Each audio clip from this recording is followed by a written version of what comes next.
Hello, and welcome to this week's lecture in Gender and Diversity in Children's and Young Adult Literature. This is Ellen speaking and doing this lecture.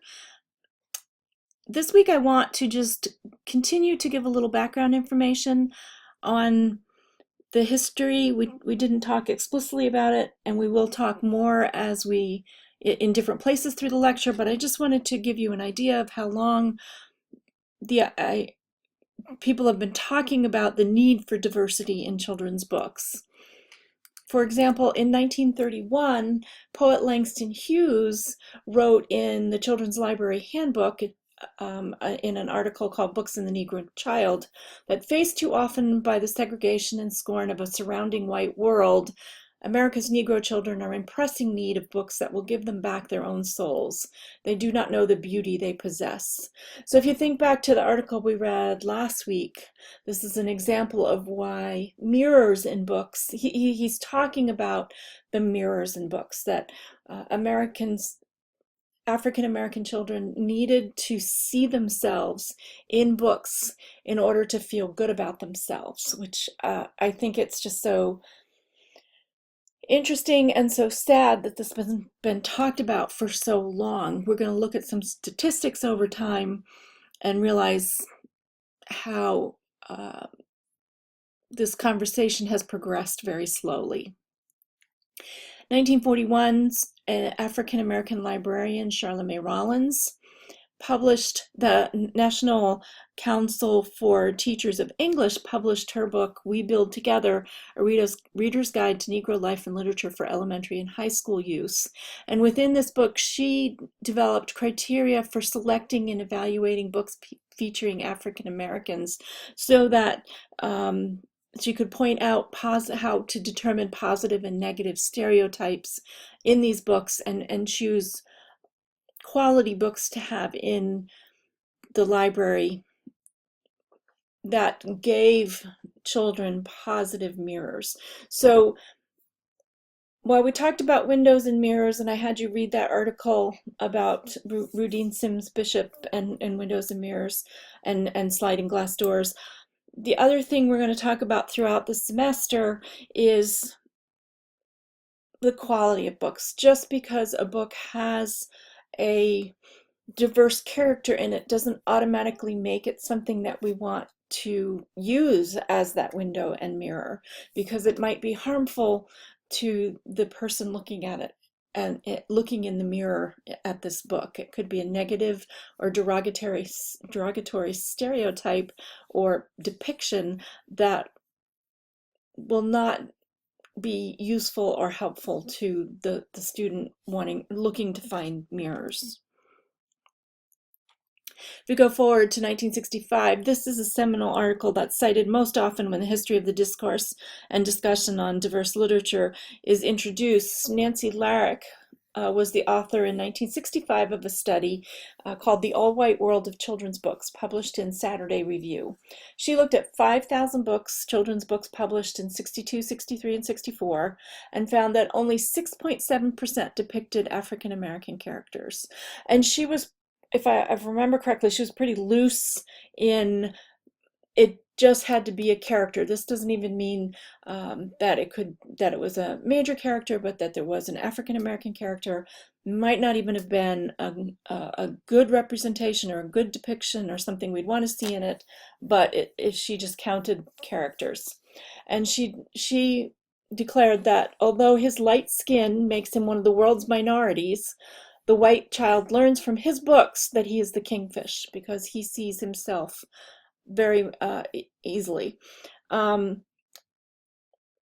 There was an author, Patricia Patricia, I can't think of it, McIntosh, who talked about the invisible backpack of privilege that we carry, and one that especially children carry, in that white children who go into a classroom can expect to see themselves in the textbooks that they use, in even art that's on the wall, toys, and just automatically accepts that. Or a minority child or a child from a diverse population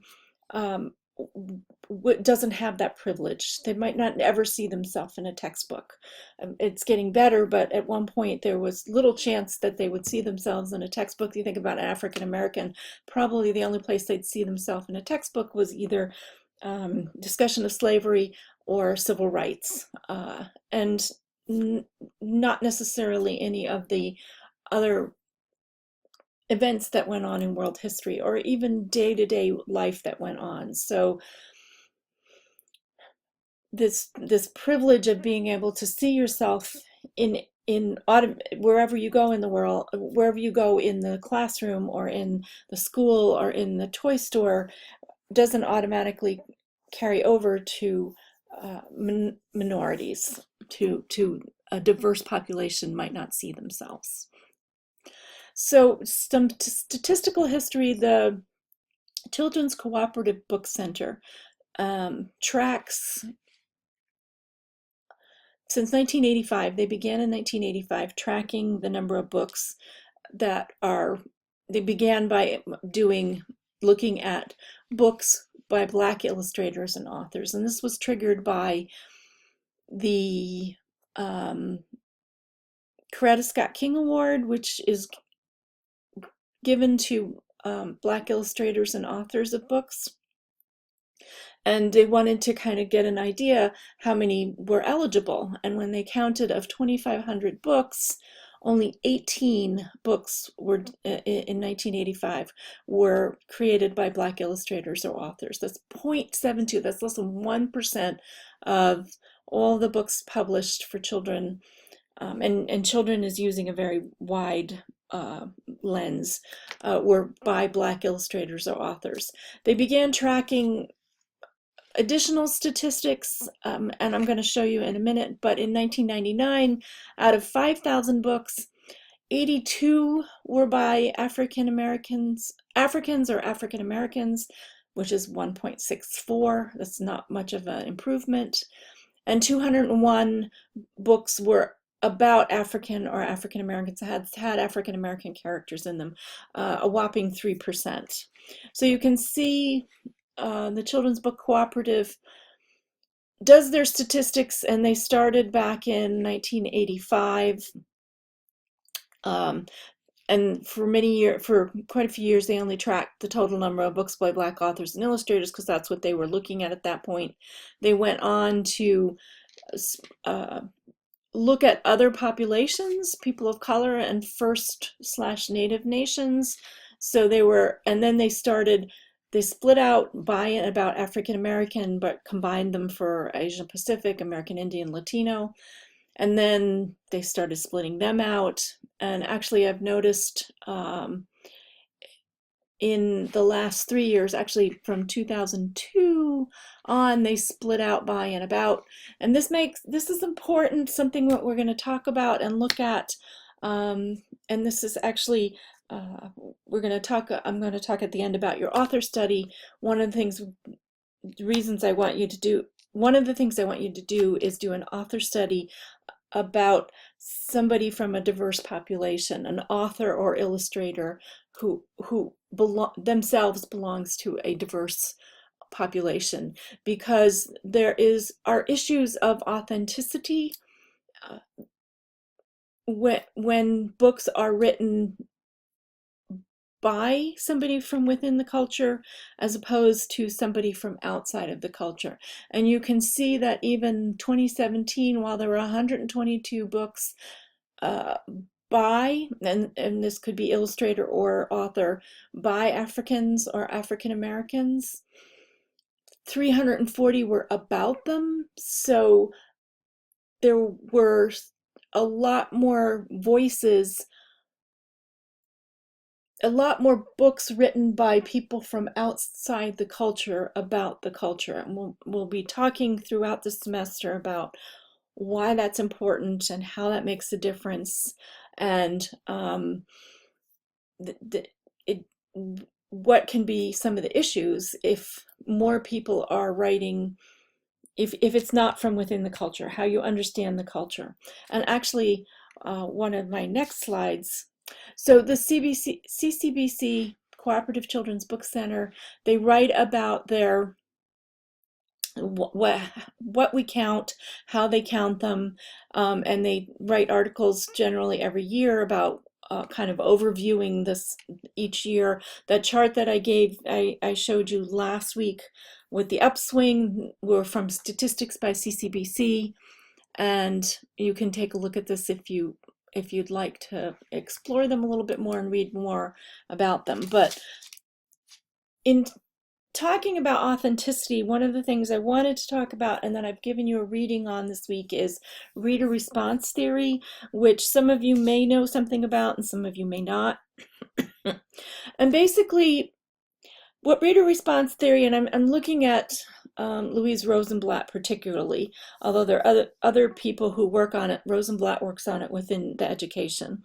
And those of you who are going to be doing your reading and literacy masters and endorsements are going to, I'm sure, learn more about this as you go along. But basically, reader response theory said readers and texts work together to create a meaning from a text. There's no one single meaning that is inherent in a text, but it's what life experiences you bring to a text will be different. You bring those experiences to a text, whatever you have up until that point experienced and learned within your life, you bring it to the text. And we all bring different experiences to the text because we all have different life experiences. Even you, and if you have a sibling, you and your sibling have different life experiences. It won't be as different as maybe you and somebody raised in China, but there are different life experiences, and those life experiences help you create the meaning from the text. What you bring to the text through your life experiences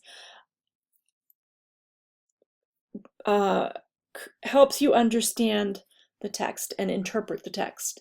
And so no two people bring the same experiences to the text, so no two people will have exactly the same interpretation of the text. And this can help us understand a little bit why different people like different texts. If you think about popular children's books like Harry Potter, many people like Harry Potter, but there are some people who just really don't like Harry Potter. Even something as simple as Goodnight Moon, which is a very simple board book, Margaret Brown classic. Some people hate it, some people love it. Part of it's the experiences they bring, what they enjoy. And so when we're talking about diverse text, you can see how this can be important because readers will have different experiences of the text depending on their own cultural experiences and cultural background. And it's important to understand to validate and understand the experiences of individuals from within the culture of the text that's being depicted. So if you are within the culture of the texts, so let's say it is a Native American, it's something about a Native American child and the experience of a Native American child. That's the text that we're reading. As an outsider, I can bring likes and dislikes, but I don't have any direct experience about the authenticity of that what's being written there. Whereas somebody from within the culture of the text, a Native American, will bring a different life experience, and they would be able to tell us how that mirror is working, basically. Is this a good mirror or is this a bad mirror? We can because they have the life experiences as a Native American, they will have a different experience of the text. And I think it behooves us to try to understand and appreciate and hear what they're saying about how that mirror looks to them, whether that mirror is hurting them. And I think that's something that I want you to be very aware of as we go through and read books this semester, that it's sometimes going to be hard to think about what other people's experiences are, but realize that what you see as something very simple and maybe non-harmful, if you bring a different life experience to a text, it's going to feel different to you, and we have to try to open ourselves to understanding that experience. I hope that what I've given you to read this week will say it better than I've said it here. Although the text is not going to be easy, that's why I've only given you one reading. It's a little more in depth, but I thought it was a very valuable reading. And one thing I want to talk about before going into that reading, if you've haven't read it yet, is the idea, and this is also from Rosenblatt, of aesthetic reading and efferent reading, which is something that the text I've given you to read this week is going to talk about.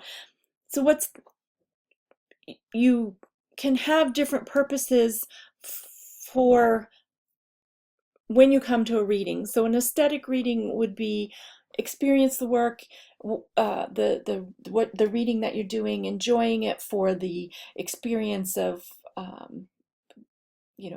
playing Quidditch in Harry Potter, or just experiencing whatever it is the text is talking about, and you're enjoying the way it's written, you're enjoying the pictures it's drawing in your mind, you're enjoying the pictures on the page if it's a picture book, and that's an aesthetic reading. You also could do an efferent reading, which is one where you obtain information, and this is most often associated with informational texts, nonfiction, where you are trying to obtaining information out of it. So you could read the same work, and as the author says this week, and sometimes you're going to be doing aesthetic reading of the work, sometimes an efferent reading, and then she goes on to add a critical reading, that these two types of reading don't preclude a critical reading of the text.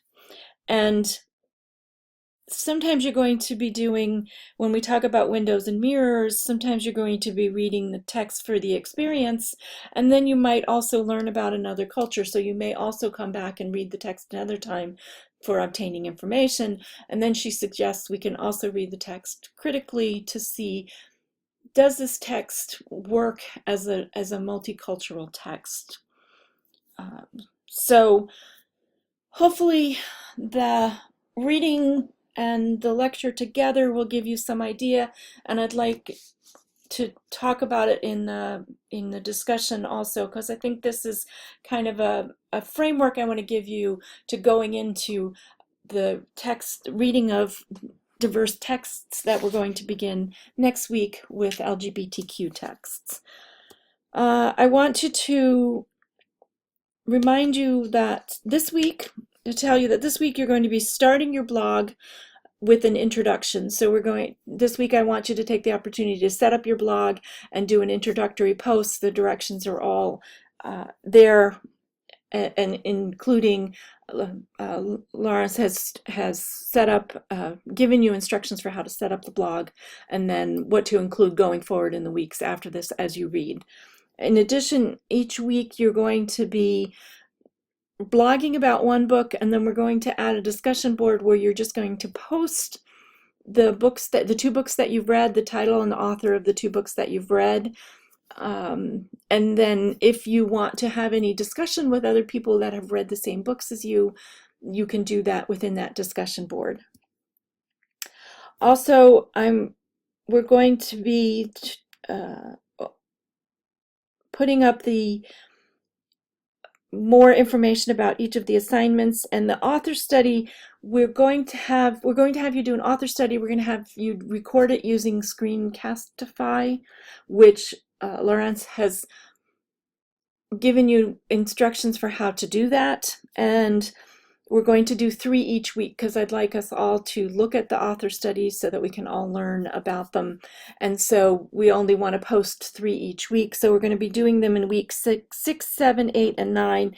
And I'm going to be adding a sign up into the tab this week. I don't know if I'll get it done right when I post this lecture, but I will be adding a sign up so that you can choose a week that you'll be completing your author study. And that's it for this week, and I'll see you on the discussion boards. Thank you.